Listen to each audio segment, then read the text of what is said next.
there's a soul component that AI isn't gonna trade. It's like these dudes buying fuck dolls.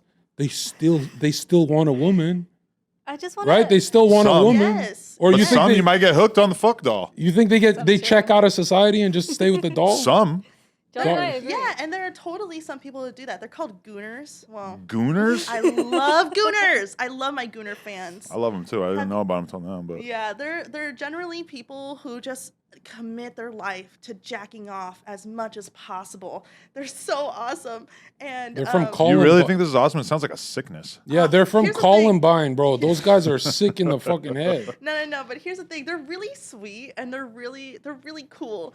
And they. Well, you have to say that. Yeah, you're That's just your fucking enabling them because business. it makes sense for you No. business-wise. Listen. I'm actually a huge degenerate, so if I could live my life this way, I would. But unfortunately, I have a business to run. I have bills to pay, so I can't do that. Why don't you just tell the truth that the guys, listen, the guys listen. I haven't paying gotten- are creeping you the fuck out? I haven't gotten to the best part. They have these things called goon caves. And essentially, they'll take a desk. Think of like a Batman-esque setup with a bunch of screens, and they'll just be playing a ton of porn. So much wow. porn, and I think it's beautiful. I thought I was badass because I'll put on two at the same time. No. There's this person that I follow on Twitter, and he's like the king of gooners there. And he has like a whole fucking Batman-esque setup, like LED lights. And he has like a fuck doll, and I love seeing his content. What do you find? What is his content? He makes videos He of makes himself porn. jerking off to Yeah, porn? he makes videos of himself jerking off, but he also does make videos with other porn stars like Angela White, Kazumi, somebody who's filmed with them. And I think it's just beautiful because as a degenerate, it's just so appealing to me. Truly.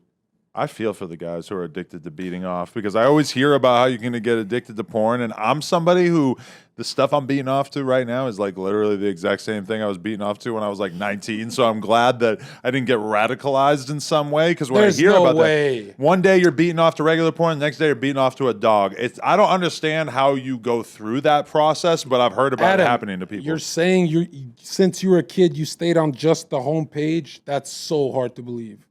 You're just on the homepage. Chicks getting banged in the ass.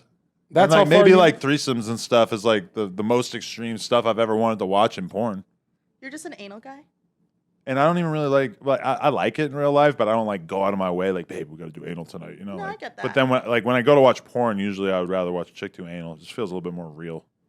I feel that. I don't do gangbangs a lot in my real life, but I love watching gangbang. And I have heard so many fucking chicks tell me that they love watching that shit. And the other day when we were doing the debate with the anti-porn crusaders, they were talking about getting your face came on or getting smacked in the face or getting gangbang. Like it was something that women would never have thought of on their own. And that it's clearly only exists because of men. And I'm like, Wow. listen, I know a lot of women who really like that's what they go towards when they're and women who wouldn't do it in their real life and women who would do it in real life. They go to the more extreme shit. So I practice ethical non-monogamy because I can't live without gangbangs. I love having gangbangs in real life. And when my boyfriend, I'm like, you have to be okay with this, man. Is he a because- cock? No, he's not. We fuck pretty well. So he but- won't be in the room for the No, no, gangbang, no, or no. could he Get be in this. it? So for Valentine's Day last year, he actually took me to my first gangbang. He set it up. We went to this little hotel. There was another girl there who was the host, and these guys pay her money to like be a part of the gangbang.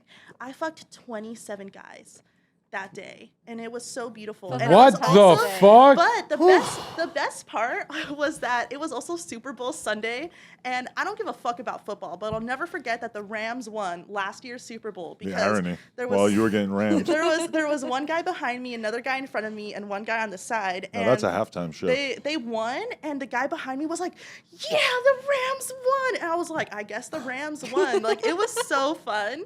It was great. Okay, but what do you find empowering about letting 27 guys who haven't been tested for STDs, you know, what the fuck they got going on? Like, what is the empowering part about that? I don't find it empowering. I just find it fun and enjoyable. Like I love being a slut. That's it. I feel like That's it. There doesn't need to taking on be. 27 guys is pretty strong. I mean, if it was a guy that was come up to you and goes like, "Hey, last night Yeah. I took on 27 guys and I beat the fuck out of them," that sounds really cool and strong. Yeah, but in this case, they're kind of beating the fuck out of you. Yeah, No. You were beating them off. It's a different play of words there. Well, I mean, you're the one bent over. They're the one who have all the control. If they wanted to shoot you in the back of the head while they're fucking you, they could do it. You couldn't really do You much to say them, that, right? But like when guys are horny, like all the brain cells go to the dick. So But also, I don't think they would. in a gangbang, I am the conductor. I am the leader. If I say stop, they stop. And there is a community there. It's not just like one guy at a time. It's like It's like saying multiple people stop at and once. expecting 27 people in the room to hear that. Yeah, They do. that's fine. Really? They Is do. that They're- okay? Oh, you go they're with the great. megaphone. Gangbang culture has come a wasn't- long way. It wasn't a big room. It was like a tiny hotel room. And That's there was, even like- worse. There was like a cuck chair and like a little cheese, like a Costco cheese platter. It And was your very husband cute. had to sit in the cuck chair? No, he actually initiated the gangbang with the other girl first. That's not a gangbang. That's a ritual. No. That's You wanna some know what it Epstein is? Island wait, shit. No, wouldn't that be an orgy? Well, her Wait. and I- What part of that story made you think of Epstein? Was it the cheese board? Did you hear cheese board 20 and you go you- Epstein? 27 dudes, and we're just gonna pretend they're all sane. Like, who are these people, bro? I will say, Wait, no. a few Which part them, of that is not sane? A few of them were a little kooky, What? and I Do you talk to definitely- each one of them? Like Yeah, an how do you know some interview? of them aren't like schizophrenic or how they didn't slip a couple homeless people in there? Because I wasn't the host. There was another girl who was a host, and she's been doing this for a long time. She's not a sex worker or anything. She just hosts gangbangs for fun. And I happened to become her friend. And then a few months later, her and my boyfriend were in contact, and he set up the gangbang for me for Valentine's Day. So she does all the vetting and all the stuff. She handled it. I just showed up, got fucked for hours, and then I went think home. it would be more empowering if it was 27 midgets. It doesn't have to be empowering. But 27 grown ass dudes, like, how big are they? Are they like? They Wait, were wait. of all different shapes and sizes. They Wow. was Any yeah. morbidly obese? Yes. Well, I mean, yeah. Really? There was like this big guy, and I loved it. Oh, I love big. How guys. big? I mean, I don't know. Like, I didn't ask him for his weight, but he These was guys were wearing definitely- condoms? Yes.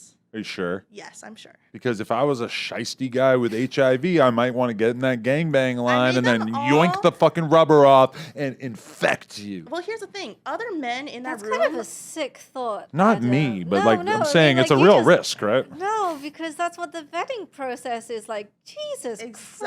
Christ, If I Adam. really wanted to give somebody my HIV, I could easily circumvent this vetting the process. other men No, in that that's- room are going to hold those men accountable. That's Guess the what? I kind have a of- gun. I have it tucked in my asshole. I'm gonna pull it out. I'm gonna shoot them. Wait, sorry. You heard this story about her Valentine's Day gangbang, and for some reason, the first thing you think about is a HIV-covered anal gun. It That's could That happen. came into your head. Okay, fine. I don't want to put the gun in Okay, my well, you ass know because like what? that's probably Dude, I thought I was the conspiracy guy. What the fuck are you talking about? no. I'll get My anal no. I'll rocket. just when Anal it's time rocket. for me to fuck, I'll put my pants down to here, and I'm gonna have one of those guns that is strapped to my ankle. But even when my pants are pulled down, you're never gonna see it, and There's that's what I'm also- gonna use to shoot the other people in the gang. No, but Adam, think there's about it. also If those security, if- like what? I'm gonna shoot them security too. is horny, yo. If there, imagine you had a lie detector test with Okay. each one of those men. I'm pretty Okay. sure like 26 of them aren't making it to the gangbang. Like if you just ask them some questions, you'd be like, "Oh, this guy's from Hastings Street. This think- is Skid Row. This is." If there's a vetting process, every single one of those 27 men are way safer than any girl you pick up at the bar. How closely do you vet someone you pick up at a bar? How do I you agree know with she's that. not a schizophrenic homeless person with a But it's a anal gun? but, also but it's a this woman, woman- so it's like powerless, right? No, Well, this woman has been doing this for herself for years, and she doesn't do it alone. She has a few a few other men with her that help with the vetting process, and they're like, they ask their friends. It's not like she's just asking random people on Craigslist or FetLife. She's like asking friends, like, "Hey, do you have any guy friends who would be So interested in the a trust is gangbang?" on the friend, that girl. Yeah. All the trust well, is on the her. trust is on herself, and the trust is on her friends, Okay. and there is a vetting process. So it's not like they're gonna invite anyone that's crazy. I'm not gonna lie. When you talk about this, you seem safe. Like you Yeah. feel safe there. Yeah. I cannot believe that John is the sensible guy voice. No, I'm in not. this No, I'm not. podcast. Is I he? think she's wrong. no, I don't no. think you're safe. No, I mean, like, in this conversation, he's been the one that's like, you sound like you're safe. And Adam's here like, She's I'm she's full of loving guns. this gangbang talk. No, listen. And she is. It's great. All right, so you see it. We just hit 500K. And you know what that means? That means you gotta subscribe and get us to 600K because we are dangerously close to 666K. Let's go.